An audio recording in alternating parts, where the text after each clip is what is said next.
اللہ تعالیٰ نے ارض مقدسہ کہا ہے، جس کے بارے میں قرآن کی آیت ہے وَبَارَكْنَا حَوْلَهُ، کہ ہم نے اس کے چاروں ارد گرد جو اس کا علاقہ ہے، جو اس کا ایریا ہے، سب میں اللہ نے برکت رکھی ہے۔ ملک شام، قرآن مجید کی اب اس میں آیات ہے جس میں اللہ نے اس فلسطین مقدسہ، اس بابرکت زمین کے بارے میں کیا فرمایا ہے، اور حضرت عمر فاروق رضی اللہ تعالیٰ نے اس کو کیسے فتح کیا۔ میں نے بھی جو آیت شروعات ابھی تلاوت کی تھی اس آیت کی، سورہ یہ 3 ہے، وَالتِّینِ وَالزَّیتُون، اما کے پارے کی آیت ہے وَالتِّینِ وَالزَّیتُون وَطُورِ سِینِینَ وَہَٰذَا الْبَلَدِ الْأَمِینِ، کہ قسم ہے انجیر کی، اللہ نے اس درخت کے جو پھل ہے انجیر کا، اس کی قسم کھائی ہے، بڑا زیتون کی اور طور سینینا کی، اور اس امن والے شہر کی قسم۔ اللہ نے 3 چیزوں کی اس آیت میں قسم کھائی ہے۔ آیت تو چھوٹی سی ہے، اس میں اللہ تعالیٰ نے قسم کھائی ہے 3 چیزوں کی۔ سب سے پہلے انجیر کی قسم، زیتون کی قسم اور طور سینا کی قسم، اور فرمایا اور امن والے شہر کی، اور اس امن والے شہر کی۔ تو اس کی تفسیر میں بعض ائمہ کرام لکھتے ہیں، فرماتے ہیں کہ دراصل 3 مقامات مقدسہ کی اس میں قسم ہے۔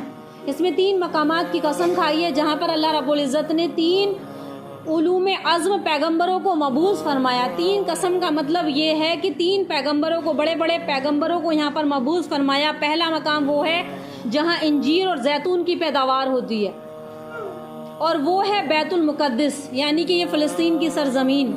پہلا مقام وہ ہے جہاں انجیر اور زیتون کی پیداوار ہوتی ہے، اور وہ بیت المقدس، جس میں حضرت عیسیٰ علیہ السلام مبعوث فرمائے۔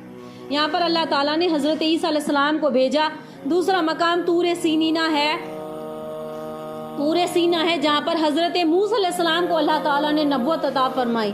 پہلا مقام حضرت عیسیٰ علیہ السلام کا، دوسرا مقام حضرت ابراہیم علیہ السلام کا، اور تیسرا مقام مکہ مکرمہ، جس میں اللہ کہتا ہے کہ وَهَٰذَا الْبَلَدِ الْأَمِینِ، اور قسم ہے اس بابرکت شہر کی، کہ تیسرا مقام مکہ مکرمہ میں جہاں سید المرسلین احمد مصطفیٰ محمد مصطفیٰ صلی اللہ علیہ وسلم کو اللہ تعالیٰ نے پیدا فرمایا، مکہ مکرمہ۔ آگے قرآن مجید کی آیت ہے وَأَوْرَثْنَا الْقَوْمَ الَّذِينَ كَانُوا يُسْتَضْعَفُونَ مَشْرِقَ الْأَرْضِ وَمَغْرِبِهَا الَّتِي بَارَكْنَا فِيهَا۔ یہ سورہ اعراف کی آیت، اللہ فرماتے ہیں ہم نے اس قوم کو جسے کمزور تصور کیا جاتا تھا، ہم نے اس قوم کو جسے کمزور تصور کیا جاتا اس سرزمین کے مشرق اور مغرب کا وارث بنا دیا، جس میں ہم نے برکت رکھ دی ہے۔ کئی آیات میں ہے کہ اللہ تعالیٰ اس سرزمین کا ذکر فرما رہا ہے کہ ہم نے اس میں برکت رکھ دی ہے، اور ایک جگہ پر اللہ نے فرمایا، سورہ مائدہ کی آیت ہے یا قومی ادخلوا الارض المقدسہ التی کتب اللہ لکم، اے میری قوم اس مقدس سرزمین میں داخل ہو جاؤ جہاں اللہ نے تمہارے نام، جہاں اللہ نے تمہارا نام جو تمہارے نام لکھ دی ہے۔ اس آیت مقدسہ سرزمین میں سے مراد فلسطین اور بیت المقدس ہے، مسجد اقصی ہے۔ حضرت موسیٰ علیہ السلام نے اپنی قوم کو اس میں داخل ہونے کا حکم دیا کہ اس سرزمین پر داخل ہو جاؤ، اس مقدس سرزمین پر داخل ہو جاؤ، تو اس سے، اور انہوں نے داخل ہونے سے منع کر دیا۔ تو معلوم ہوا ہے کہ فلسطین کی سرزمین ان لوگوں کے لیے ہے جو موسیٰ علیہ السلام کی نبوت پر ایمان رکھتے ہیں، نہ کہ ان لوگوں کے لیے ہے جنہوں نے پہلے اس شریعت کو ماننے سے انکار کر دیا۔ آگے آتا ہے کہ کون کون سے صحابی اس سرزمین مقدسہ پر جہاں پر انہوں نے سفر کیا، کون کون سے صحابی گئے۔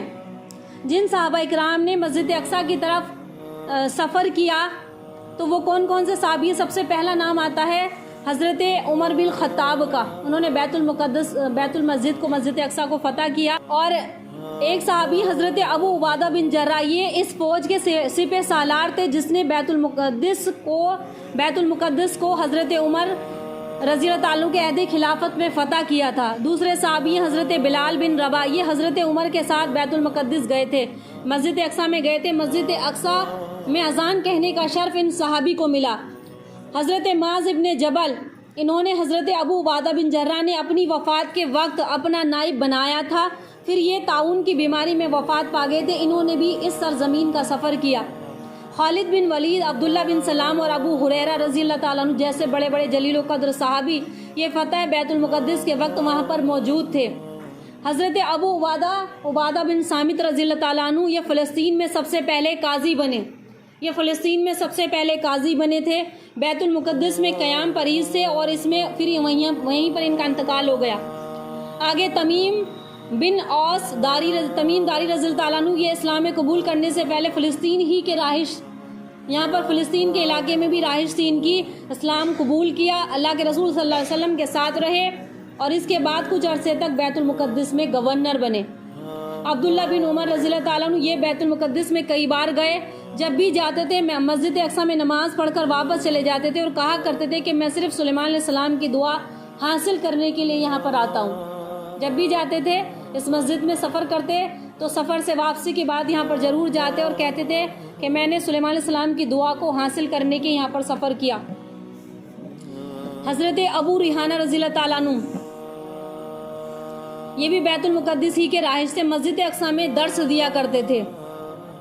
شداد بن اوس رضی اللہ تعالیٰ عنہ یہ بھی بیت المقدس میں قیام فریض تھے۔ حضرت معاویہ رضی اللہ تعالیٰ عنہ کے دور حکومت میں وہی فوت ہو گئے تھے اور ان کی قبر مسجد اقصی کی چار دیواری کے ہی قریب ہے۔ یہ صحابہ اکرام ہیں۔